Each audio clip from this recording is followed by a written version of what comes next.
ওই ঝোলের মধ্যে দিয়ে দেবো ভেজে রাখা মাছগুলো।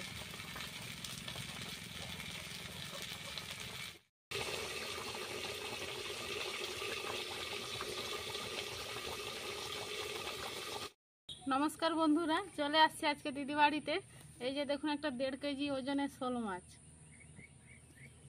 শোল মাছের আজকে ঝোল বানাবো। তো আগে কেটে নিই। কত বড় মাছটা দেখছেন। এবার আমি ভালোভাবে আঁশগুলো ছেড়ে নিই।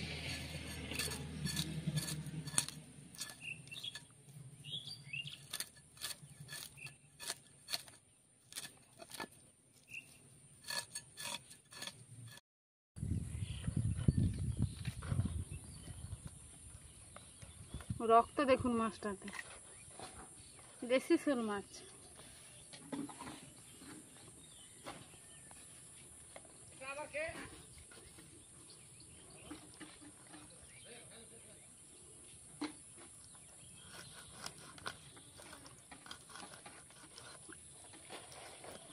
খড়কিয়ে যাচ্ছে।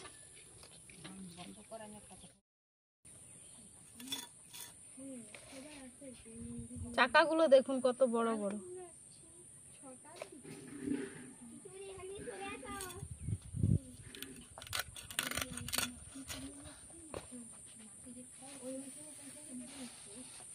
এত স্লিপ করতেছে যে হাতে ছাই নিতে হচ্ছে।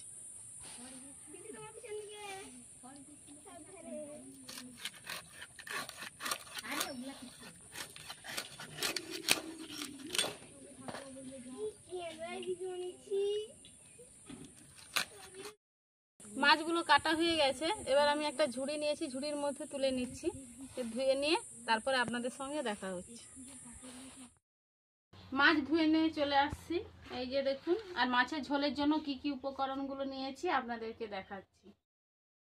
লম্বা লম্বা করে এই যে আলু কেটে নিয়েছি, একটা তেজপাতা নিয়েছি, কাঁচা লঙ্কা, টমেটো কুচি, পেঁয়াজ কুচি, একসঙ্গে আদা, জিরে, ধনে, পোস্ত, গোটা এলাচ, রসুন, হলুদ গুঁড়ো, লঙ্কার গুঁড়ো।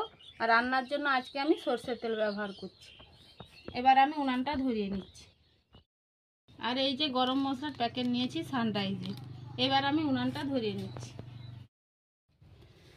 উনান ধরিয়ে কড়াই বসে দিয়েছি। আর আজকে রান্নাটা আমি পুরোপুরি লোহার কড়াই করব। ওই কড়াইয়ের মধ্যে দিয়ে দিচ্ছি আমি পরিমাণ মতো সরষের তেল। দুপাশে আমি দুটো কড়া বসে দিয়েছি। এই লোহার কড়াতে মাছ ভাজবো, আর এই পাশের একটা অ্যালুমিনিয়ামের কড়া নিয়েছি, আলু ভাজবো। এই মাছের মধ্যে আমি এখন নুন আগে থেকে মাখিয়ে রেখেছিলাম, হলুদ মাখিয়ে নিচ্ছি। ভালো করে হলুদটা মাখাতে হবে।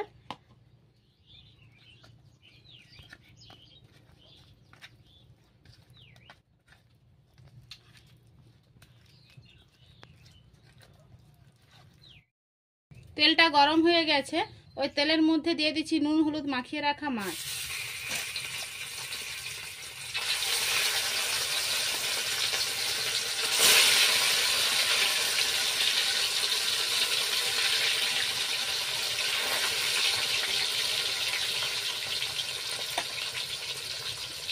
আর এই ছোট কড়াইটার মধ্যে দিয়ে দিচ্ছি এই যে কেটে রাখা আলুগুলো।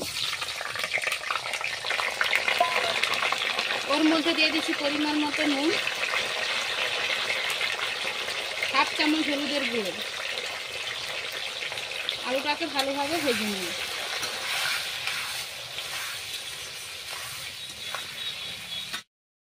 আলুগুলো দেখুন ভালোভাবে ভাজা হয়ে গেছে।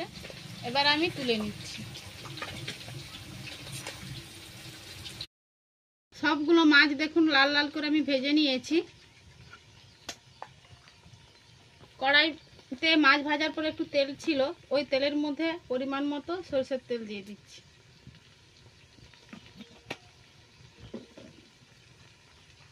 দিয়ে দিচ্ছি 3টে গোটা এলাচ, পেঁয়াজ কোচানো,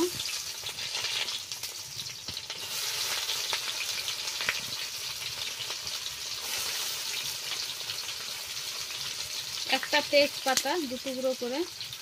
পেঁয়াজটাকে এবার লাল লাল করে ভাজবো।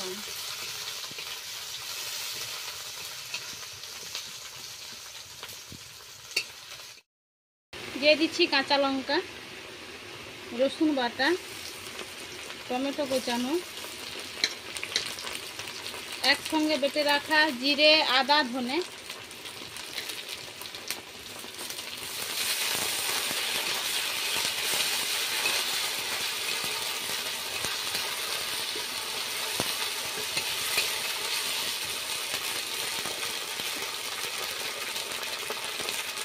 দিয়ে দিচ্ছি 4 চামচ হলুদের গুঁড়ো,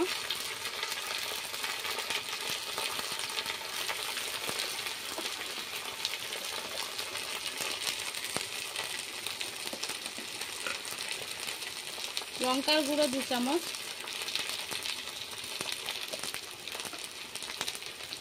মশলাটা যে আমি বেটেছিলাম তার জল পরিমাণ মতো। মশলাটাকে এবার আমি ভালোভাবে কষাবো। মশলাটা ভালোভাবে কষানো হয়ে গেছে আর মশলার সাইড থেকে দেখুন তেল ছেড়ে গেছে। ওর মধ্যে দিয়ে দিচ্ছি ভেজে রাখা আলু। 1 থেকে 2 মিনিট কষিয়ে নেব।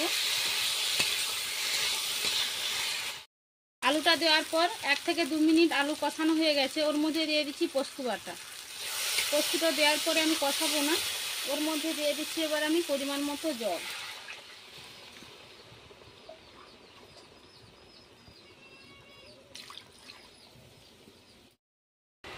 জলটা দেওয়ার পরে ঝোলটা দেখুন আস্তে আস্তে ফুটে উঠেছে। ওর মধ্যে দিয়ে দিচ্ছি আমি পরিমাণ মতো নুন।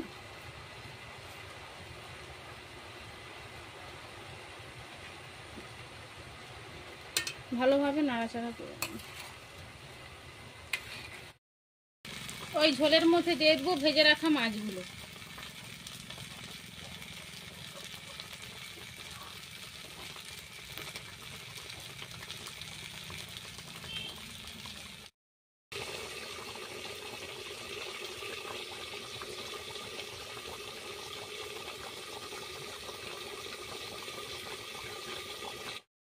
শোল মাছের ঝোলটা আমার রেডি হয়ে গেছে। ওর মধ্যে দিয়ে দিচ্ছি আমি গরম মশলা। ঝোলটা রেডি হয়ে গেছে, এবার আমি নামিয়ে নিই। আমি তো শোল মাছের ঝোলটা রান্না করে আপনাদেরকে দেখালাম, আর কেমন লেগেছে আমাকে কমেন্টেও জানাবেন।